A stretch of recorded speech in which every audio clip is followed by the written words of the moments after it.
Hello my wonderful friends, I'm Coral. Welcome back to my channel. I'm so excited. This is my July TBR.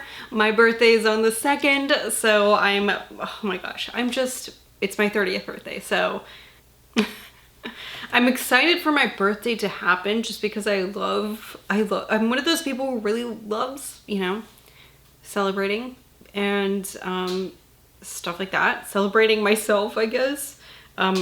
Seeing my friends and like eating a really nice dinner and just having like a fun day. But I am turning 30, which is a little bit scary, but I think I'm gonna be okay. Anyways, I am here with the TBR for July. I've used this as a month previously where I get to some stuff that I've really been wanting to read but haven't made the time for, and that's exactly what I'm here doing again this month.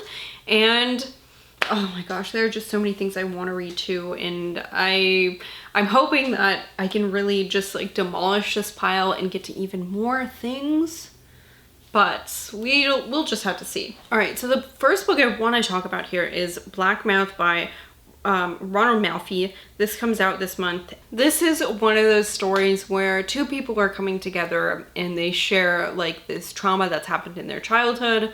In this case, it's a man and his brother. And I don't know much more than that. I don't want to know much more than that, but I'm very excited. I mean, the title is so cool, Blacktop. Oh, it's evocative, Then also a new release for this month, The Pallbearers Club by Tremblay. This is about a weirdo kid who creates this after-school club called the Pallbearers Club, where the members of this club help at funerals. There are pallbearers for people who might not have any, and this young girl, or a young woman I suppose, high school age I'm guessing, joins the club, and I don't know, she's weird. That's all I know. I'm into it. I love weird girls. Okay, and then on to books that I have to read here.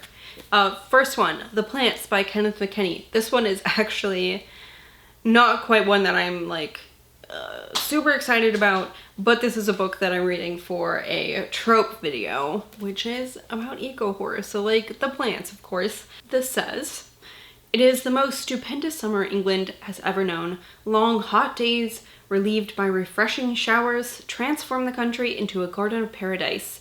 In the little village of Brandling, vegetation is growing in lush profusion. Gardens are thriving, but the people of Brandling are not. They are being stalked, strangled, mutilated by the plants." So, oh gosh, this sounds trashy. This sounds trashy. I'm excited. I've heard from precisely one person who's read this that it was not good, so I'm looking forward to it. Well, a book that I'm for real looking forward to is The Reception by Kenzie Jennings. This is about a woman who goes to a wedding on her boyfriend's side and things get bad. There's cannibalism.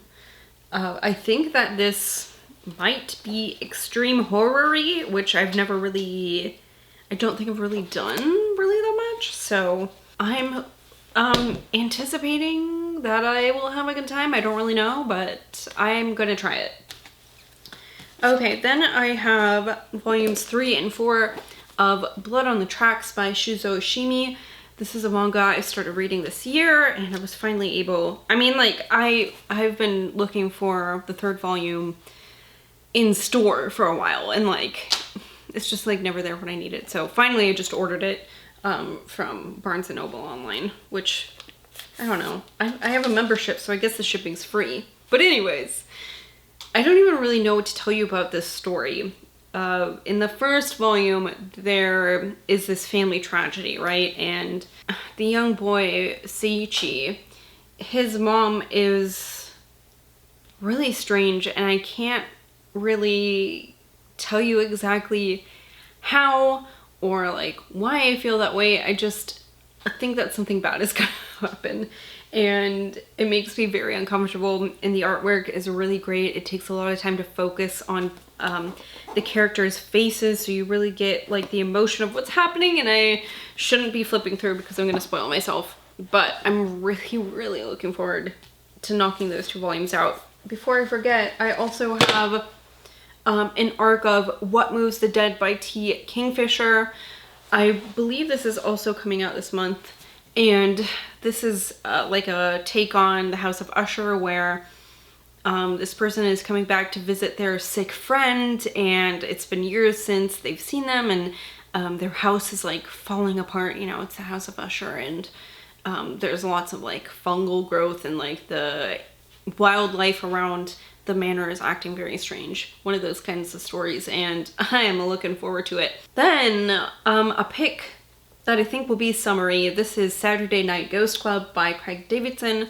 This is about a boy named Jake who spends a lot of time with his weird uncle, and they you know, make this club, this Saturday Night Ghost Club, and I think this is like a nicer feeling coming of age story that has horror elements. I don't know if it's actually supposed to be like spooky or just moderately spooky. I don't know. I'll have to read it, right? Then a book that I really want to read, but it's also a 5-star prediction for me. This is Nightbitch by Rachel Yoder, and this is about a stay-at-home mom who thinks that she's turning into like a were-dog or something like that. So, oh my gosh, I just can't wait to get to this. Then also Blacktop Wasteland by S.A. Cosby. This is more of a crime thriller. This is about a man named Bug who is a reformed criminal.